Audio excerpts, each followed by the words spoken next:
Hello everyone, আমার নতুন একটা ব্লগে আপনাদের সকলকে জানাই আমি ওয়েলকাম। আর আজকে হলো কালী পুজো, আর আমি আমার বান্ধবীদের সাথে বেরিয়ে পড়েছি ঠাকুর দেখতে। আর কালী পুজো মানেই আমাকে কিন্তু আমার বাপের বাড়িতে যেতেই হবে, কারণ ছোটোবেলা থেকেই কিন্তু আমি ওখানকারই ঠাকুর দেখে আসছি। কারণ ওখানে এত বড় করে ধুমধাম করে কালী পুজোটা হয়, সেই জন্য কিছুতেই আমার শ্বশুরবাড়িতে আমার মন টেকে না। প্রথম প্যান্ডেলটা আর তার সাথে সাথে ঠাকুরটা এত অপূর্ব সুন্দর হয়েছে। আর এরপরে আমি আর আমার বান্ধবীকেও আপনারা একটু দেখে নিন। এবার এসে গেছি আমরা দ্বিতীয় প্যান্ডেলে, আর এই প্যান্ডেলটাও মোটামুটি খারাপ হয়নি, কিন্তু এর ভেতরের ঠাকুরটাও খুব সুন্দর হয়েছে। আজকে আমরা সকলে মিলে দল বেঁধে পায়ে হেঁটেই ঠাকুর দেখছি।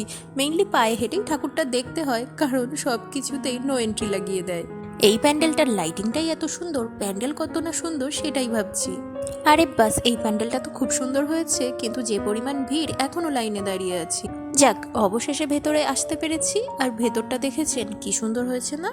বলতেই পারেন যে আমাদের গ্রাম বাংলার কুটির শিল্প দিয়েই কিন্তু প্যান্ডেলটা তৈরি। চলুন এবার ভেতরে গিয়ে প্রতিমা দর্শন করে নিয়ে পরের প্যান্ডেলে যাই। চলে এসেছি আমরা পরবর্তী প্যান্ডেলে, কিন্তু প্যান্ডেলের ভিডিও করা হয়নি, তাই শুধুমাত্র ঠাকুর দেখেই সন্তুষ্ট থাকুন। এবার চলে এসেছি পঞ্চম ঠাকুর দেখার জন্য। আর এখানের প্যান্ডেলটা তো প্রতি বছরই এরকম সুন্দর নজর কাড়া হয়। বেশ অনেক বড়ই কিন্তু লাইন পড়েছিল, আর আমরা সরু লাইন করে ঢুকে পড়েছি আগে আগে। বাইরে থেকে তো প্যান্ডেলটা সুন্দর লাগছেই, কিন্তু ভিতরটা দেখে আমি তো একেবারে অবাক হয়ে গেছি। এত সুন্দর যে শিল্পীদের কাজ হয়, তা চোখে না দেখলে বিশ্বাস করাই দায়। ভিডিওতে আপনারা কতটা কি বুঝতে পাচ্ছেন আমি জানি না, যদি আপনারা সামনে থেকে দেখতেন না, তাহলে আমার মতোই আপনারাও মন্ত্রমুগ্ধ হয়ে যেতেন। আর এই প্যান্ডেলের থিমে না কল জল এই জাতীয় কিছু একটা ছিল, সেই জন্যই প্যান্ডেলের ভেতরে সব সময় টুপটাপ জলের আওয়াজ হচ্ছিল। যাকে চলুন এবার ঠাকুরটাকে দেখে নিয়ে বাইরে বেরোনো যাক, দেখি সেখানে কিছু পেট পুজো করা যায় কিনা। আমি ফুচকা লাভার না হলেও ওরা যেহেতু ফুচকা খেতে ভালোবাসে, তাই একটু ফুচকা খেয়ে নিলাম। ফুচকা খেয়ে নিয়ে বাকি দুজন তো বাড়ির দিকে রওনা দিয়েছে, কারণ একটু দূরে বাড়ি ওদের, তো বেশি লেট করলে ট্রেন আর পাবে না।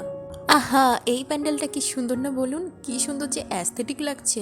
কারণ সবাই বলে সূর্যমুখী ফুল নাকি খুবই অ্যাস্থেটিক, আর সূর্যমুখী ফুলের সাথে সাথে এখানে তো মৌমাছিও আছে। আর এবার ঠাকুরটা দেখে নিয়ে চলুন আমরা বেরিয়ে পড়ি। পরের প্যান্ডেলটাতে এসে দেখি এখানেও বড় একটা লাইন, তবে এখানে আর সরু লাইন করার কোনো রকম কোনো জায়গা নেই। আমি লাইন ধরে দাঁড়িয়েছিলাম আর বান্ধবীকে পাঠিয়েছিলাম পিৎজা অর্ডার করতে, কারণ দুজনেই যদি পিৎজা অর্ডার করতে চলে যেতাম তাহলে আর একদম লাইনের শেষে গিয়ে দাঁড়িয়ে থাকতে হতো।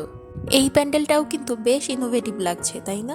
এই প্যান্ডেলের মধ্যে বেশিরভাগই কিন্তু লোহা লক্করের কাজ ছিল।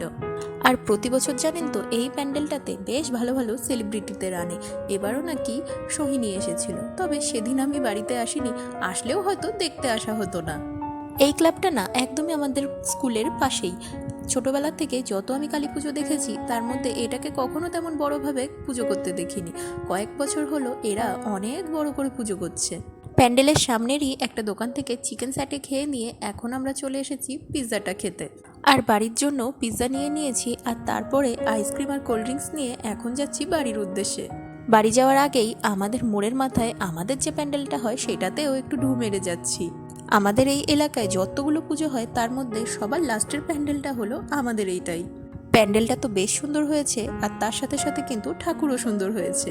আর বাইরে বেরিয়েই তো দেখছি এদিকে নাচ গান শুরু হয়ে গেছে, তো একটু নাচানাচি দেখে এখন যাচ্ছি বাড়ির উদ্দেশ্যে। দেখা হবে আপনাদের সঙ্গে পরবর্তী ব্লগে, ততক্ষণের জন্য টাটা, বাই বাই।